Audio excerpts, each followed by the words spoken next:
Hello दोस्तों, good morning. स्वागत है एक बार फिर से आप सभी का एमजेटी एजुकेशन में। दोस्तों आज है संडे और संडे को हम लोग करते हैं रिवीजन। आज हम लोग करेंगे 2 सितंबर से 8 सितंबर तक के महत्वपूर्ण करंट अफेयर का रिवीजन। बहुत ही शानदार वीडियो होने वाली है, बहुत ही डिटेल के साथ होने वाली है। आप वीडियो को एंड तक देखना। साथ ही साथ में वीडियो पसंद आएगी तो इसे लाइक और शेयर भी कर देना। 2 सितंबर से 8 सितंबर तक का टॉप 30 महत्वपूर्ण क्वेश्चन आपके सामने है। तो यहाँ पर देखिए, पहला क्वेश्चन, सबसे इंपॉर्टेंट क्वेश्चन इस हफ्ते का रहा, रमन मैग्सेसे पुरस्कार। तो बताइए, रमन मैग्सेसे पुरस्कार दिए जाने की घोषणा हुई है, ये किसे दिया जाएगा? आप लोग भी साथ साथ में मुझे आंसर करते चलिए, बताते चलिए, ठीक है। तो देखिए, रमन मैग्सेसे पुरस्कार जिसे एशिया का नोबेल कहते हैं, क्या कहते हैं? एशिया का नोबेल कहते हैं।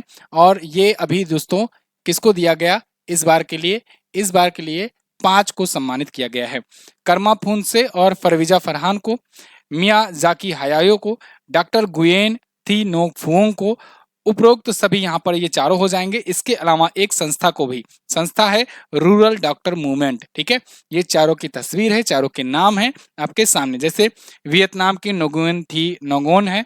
इसके अलावा कामा फुत्सो जो है भूटान के हैं, कर्मा फुत्सो। इसके अलावा मियाजाकी हयायो जापान के हैं। रूरल डॉक्टर्स मूवमेंट जो है थाईलैंड का है। इसके अलावा फरवीजा फरहान जो है ये इंडोनेशिया की हैं।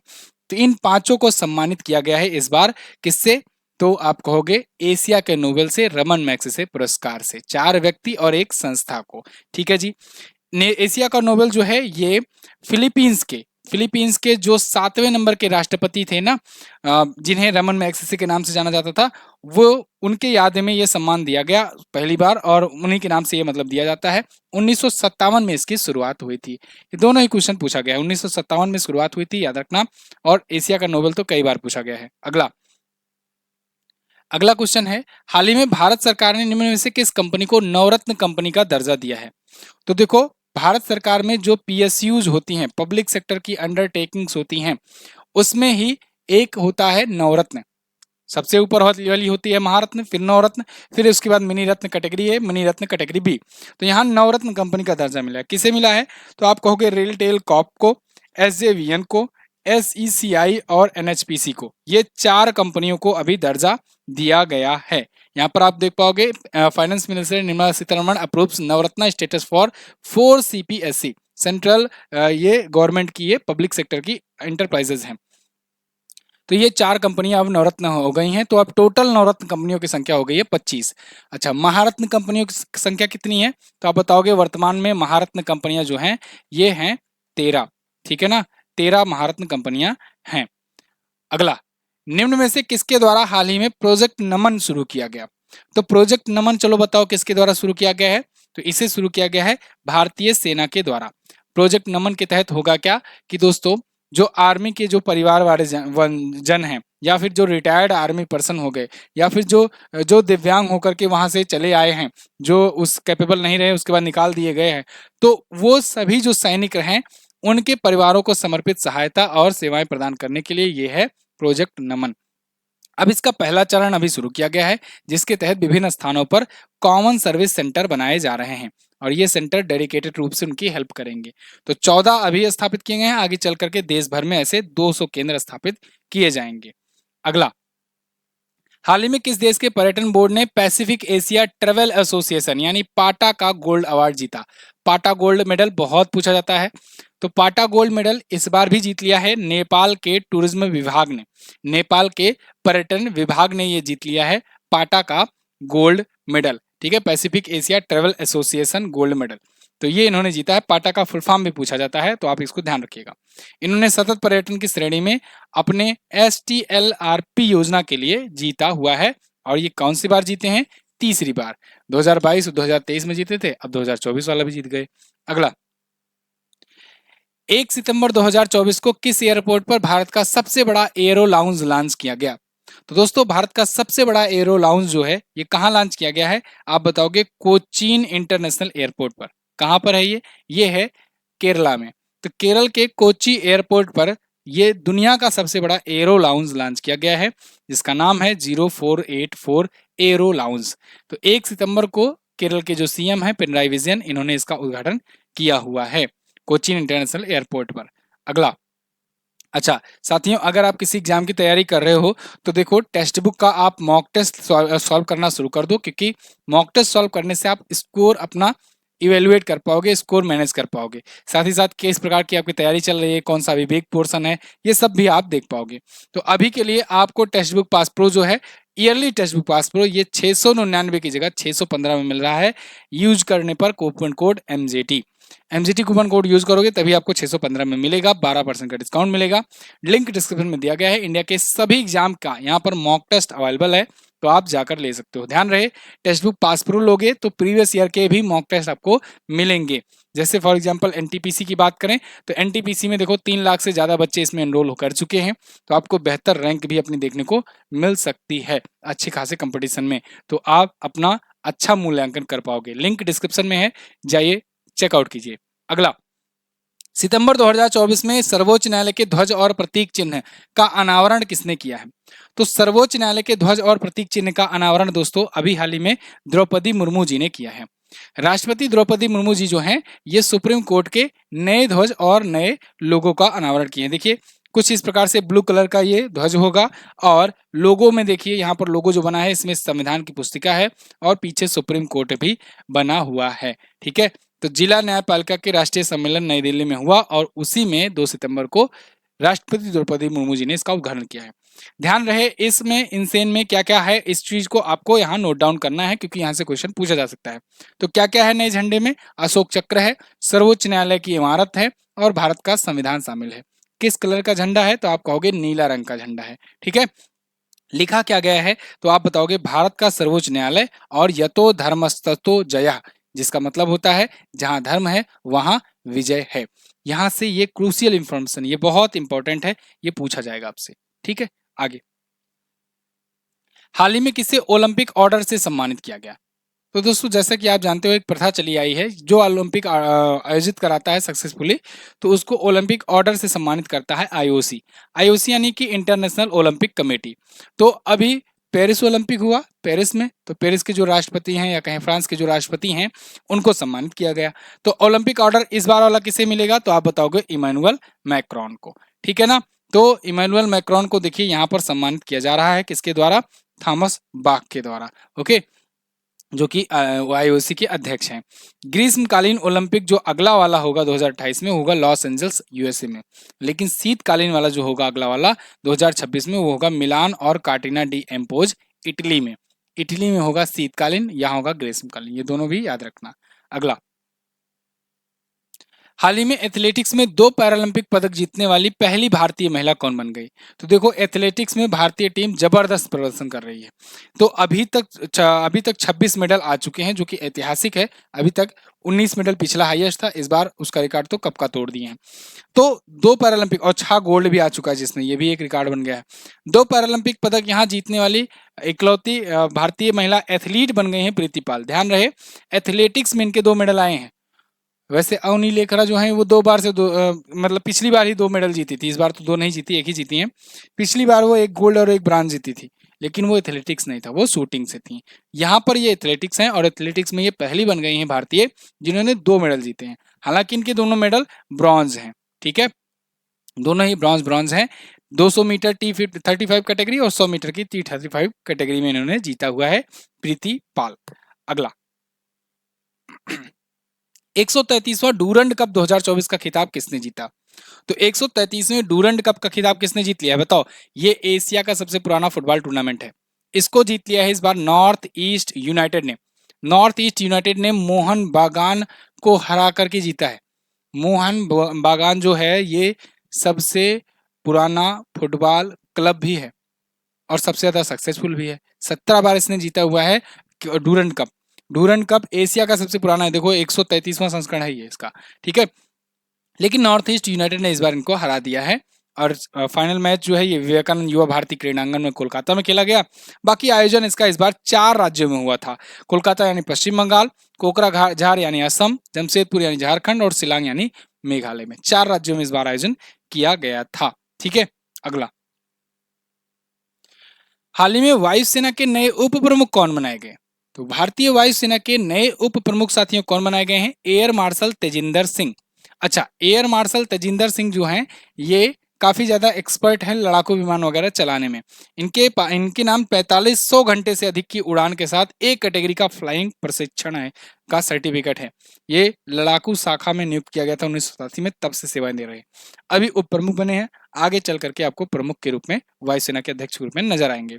इनको 2007 में वायुसेना मेडल और 2022 में भारत के राष्ट्रपति का अति विशिष्ट सेवा मेडल भी मिल चुका है। वायुसेना के अध्यक्ष कौन है अभी? एयर मार्शल विवेक राम चौधरी। अगला, 4 और 5 सितंबर को पहला संयुक्त कमान सम्मेलन का आयोजन कहां किया गया? Very most important question. तो देखिए 4 और 5 सितंबर को पहला संयुक्त कमांडर का सम्मेलन जो है ये लखनऊ में आयोजित किया गया। कहां पर? लखनऊ में। बहुत इंपॉर्टेंट क्वेश्चन है, इसको ध्यान रखिएगा क्योंकि इसी में डिसीजन लिया गया है बहुत बड़ा। ये डिसीजन क्या है इस पर मैंने आपको ट्रेनिंग टॉपिक पर वीडियो दी हुई है, फिर से यहाँ मोटा मोटा बता दे रहा हूँ। देखो भारत में सेनाओं को तीनों सेनाओं मिला करके 17 कमान जो है इसके थ्रू भारत की रक्षा की जाती है। 17 प्रकार के 17 थिएटर कमान है। 17 थिएटर कमान के जरिए देश की रक्षा की जाती है।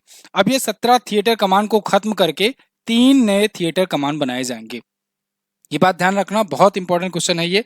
इसी में ये डिसीजन लिया गया 4 और 5 सितंबर को जो ये बैठक हुई थी इसी में, ठीक है, जिसका विषय था सशक्त और सुरक्षित भारत, सशस्त्र बलों में परिवर्तन। लखनऊ स्थित मध्य कमान मुख्यालय में ये हुआ अभी आयोजन 4 और 5 सितंबर को। ध्यान रहे ये इसमें जो उत्तरी कमान होगा, एक उत्तर जो कमान होगा उसका हेडक्वार्टर लखनऊ में होगा, एक पश्चिम कमान होगा। इसको मैंने अभी डेली करंट अफेयर में भी नहीं बताया है, कल की वीडियो में मैं आपको बताऊंगा। अभी मैं बता दे रहा हूँ, यहाँ पर आप नोट कर लो। उत्तरी जो कमान होगा उसका हेडक्वार्टर लखनऊ में होगा, पश्चिमी जो कमान होगा उसका हेडक्वार्टर जयपुर में होगा, और दक्षिणी कमान या कहें कि मैरीटाइम कमान हो सकता है उसका नाम, और वो जो होगा वो होगा तिरुवनंतपुरम में हेडक्वार्टर।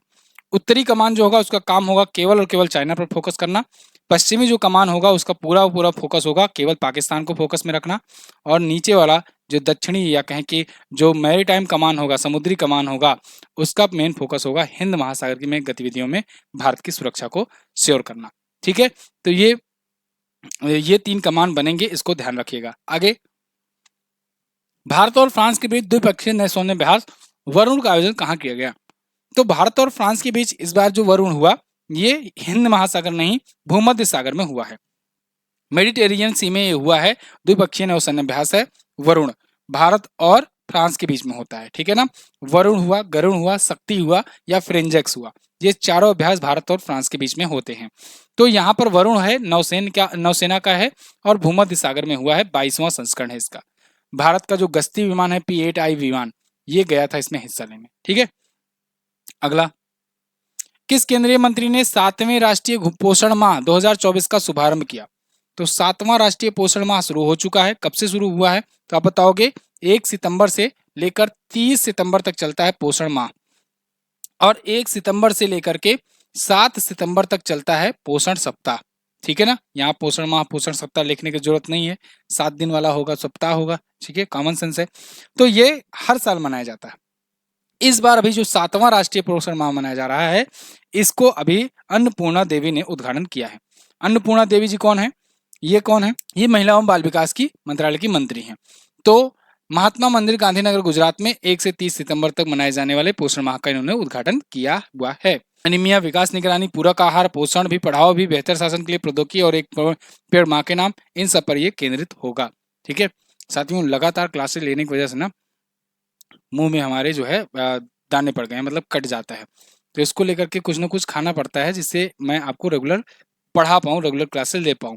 तो इस टाइम पर एग्जाम्स वगैरह लगे हैं तो कोर्सेज में भी क्लासेस चल रही हैं, यहाँ पर भी यूट्यूब पर भी क्लासेस चल रही हैं, तो इस वजह से ना काफ़ी प्रॉब्लम्स आ गई है। तो कोशिश कर रहा हूँ मैं धीरे धीरे करके पढ़ाने की, आप लोग कोऑपरेट कीजिएगा। सितंबर 2024 में बिस्लरी ने कचरा प्रबंधन के लिए किस राज्य सरकार के साथ साझेदारी की है? तो कचरा प्रबंधन के लिए अभी बिस्लरी ने साझेदारी की है किसके साथ? गोवा के साथ। किसके साथ?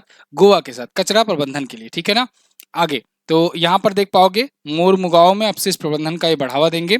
बॉटल्स फॉर चेंज नाम का एक कैंपेन चलाए हुए हैं बिस्लरी। बिस्लरी आप जानते हो पानी की कंपनी है। अगला, हाल ही में किस देश के फुटबॉल खिलाड़ी लुइस सुआरेज ने अंतर्राष्ट्रीय फुटबॉल से संन्यास की घोषणा की?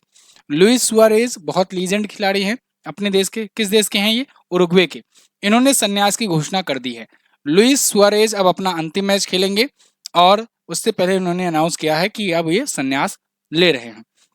इन्होंने उरुग्वे के लिए आज तक के इतिहास में सबसे ज्यादा गोल किए हैं, 69 गोल इन्होंने किए हुए हैं।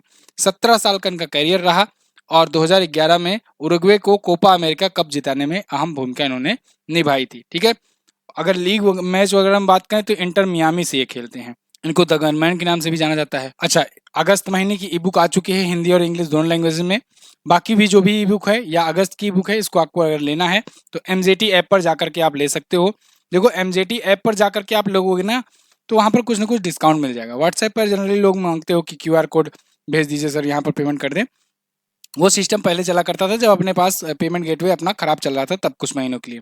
लेकिन एमजेटी ऐप पर जाओ तो वहाँ पर आपको कुछ ना कुछ ऑफर मिल जाएगा डिस्काउंट वगैरह के लिए, तो उसका आप यूज़ करोगे, थोड़ा कम पैसे में आपको खरीदना पड़ जाएगा, वहाँ पर मिल जाएगा। ठीक है ना, इसलिए कोशिश किया करो एमजेटी ऐप से जाकर लो। जो लोग एंड्रॉइड यूजर हैं तो वो खास करके, जो iOS यूजर हैं वो वाले व्हाट्सएप किया करें, तब तो बात बनती है।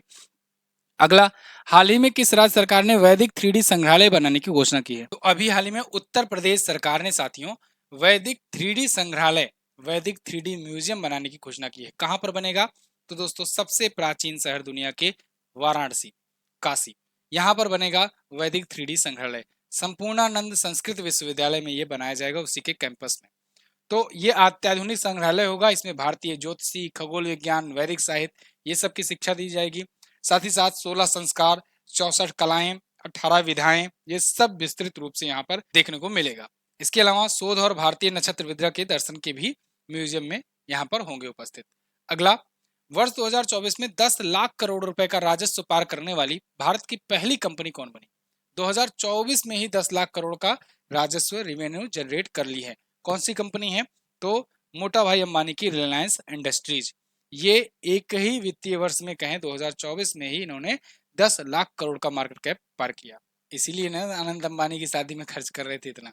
फिलहाल इन्होंने इतना कमाया हुआ है। साथ ही साथ इन्होंने ये भी कहा है अभी अपने एजीएम में कि ये अपने जो शेयर धारक है उनको बोनस शेयर देंगे। मतलब 1:1 बोनस शेयर इनके शेयर धारकों को मिलेगा। जिसके पास 10 शेयर है उसको 10 शेयर मिलेगा, जिसके पास 1 है उसको 1 मिलेगा। जितने शेयर हैं उतने और शेयर उसको मिल जाएंगे। ठीक है, रिलायंस के। अगला, भारत की महामारी तैयारी का मूल्यांकन करने के लिए कहां पर विषाणु युद्धाभ्यास का आयोजन किया गया? Very most important question. विषाणु युद्धाभ्यास जो है दोस्तों, ये अभी राजस्थान के अजमेर में हुआ। कहां पर? राजस्थान के अजमेर में। भारत किसी और ऐसे महामारी की चपेट में ना आ जाए, या फिर अगर कोई और महामारी आती है, दस्तक देती है, तो कैसे उससे निपटा जाए, इसके लिए ये अभ्यास था, विषाणु युद्ध अभ्यास। इसमें भारत भर के जितने भी स्पेशलिस्ट डॉक्टर, विशेषज्ञ, साइंटिस्ट थे, वो सब आए हुए थे और इस विषाणु युद्ध अभ्यास में हिस्सा लिए और कैसे आगे करना है, क्या अगर ऐसी सिचुएशन आ जाए, तो इसके लिए यहाँ पर ये चला है एक प्रैक्टिस, एक मॉक ड्रिल चला है। ठीक है, तो national joint outbreak response team की तत्परता का यहाँ आकलन किया गया है। अगला, हाल ही में विमोचित पुस्तक a journey from black gold to white, इसको किसने लिखा है? तो इसको लिखा है दोस्तों कुलदीप गुप्ता ने। A journey from black gold to white नाम की पुस्तक, ये पुस्तक है कुलदीप गुप्ता की। और इस पुस्तक में इन्होंने बताया है कि कैसे ऑयल और जो नेचुरल गैस उद्योग हैं, ये अक्षय ऊर्जा के समाधान तक में परिवर्तनकारी, मतलब अब वो रिन्यूएबल एनर्जी में चेंज हो रहे हैं, दुनिया शिफ्ट हो रही है। दुनिया इलेक्ट्रिक एनर्जी या रिन्यूएबल एनर्जी, सोलर एनर्जी, इन सब की तरफ बढ़ रही है। तो a journey from black gold to white, black gold petroleum को कहा जाता है। ठीक है, चलिए अगला, हाल ही में आयोजित विश्व बधिर शूटिंग चैंपियनशिप में अनुया प्रसाद ने कौन सा मेडल जीता? तो विश्व बधिर शूटिंग चैंपियनशिप में अनुया प्रसाद ने जीत लिया है गोल्ड मेडल। अनुया प्रसाद आपको यहाँ पर दिख रही हैं। ये साथियों रहने वाली हैं कहाँ की? जयपुर राजस्थान की, पिंक सिटी की। 17 वर्ष की इनकी उम्र है। राजस्थान विश्वविद्यालय में प्रथम वर्ष की ये विजुअल आर्ट्स की छात्रा हैं।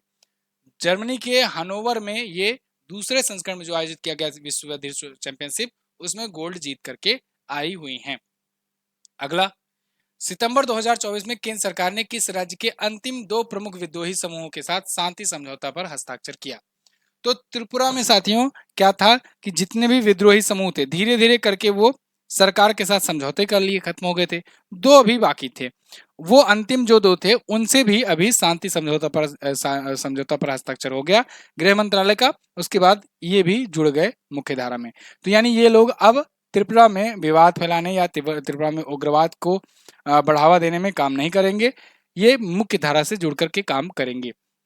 यहाँ देखिए centre Tripura sign peace pact with Tripura insurgent groups. तो दोनों ग्रुप कौन कौन से हैं? एक है national liberation front of Tripura यानी कि NLAFT, और दूसरा है ऑल त्रिपुरा टाइगर फोर्स यानी ATTF। तो दोनों विद्रोही समूहों ने ये अपने क्या की है, समझौता किया है। अगला, हाल ही में किस राज्य के वोखा जिला प्रशासन के द्वारा बनाए गए वोखा साथी ऐप ने ई गवर्नेंस योजना के लिए स्वर्ण पदक जीता? तो दोस्तों वोखा जिला प्रशासन जो है ये वोखा जिले में पड़ता है। वोखा जिला कहाँ पड़ता है? नागालैंड में। तो नागालैंड में वोखा जिला प्रशासन ने वोखा साथी ऐप बनाया, और वोखा साथी ऐप पोर्टल के जरिए ये तमाम प्रकार की जो सुविधाएं सेवाएं हैं, लगभग 43 प्रकार की जो सुविधाएं हैं सेवाएं, जैसे आय प्रमाण पत्र बनाना हुआ, किसी को आधार कार्ड बनवाना हुआ, राशन कार्ड बनवाना हुआ, इन सब के लिए एक ही पोर्टल लाके मर्ज कर दिया, और इससे इनको ई गवर्नेंस योजना के लिए गोल्ड मेडल मिल गया। ठीक है, तो यहाँ पर आप देख पाओगे आर्टिकल ई गवर्नेंस 2023-24 के लिए राष्ट्रीय पुरस्कारों में स्वर्ण पुरस्कार जीते हैं। लगभग 40 से अधिक सेवाओं को एक ही मंच पर ये एकीकृत कर दिए हैं।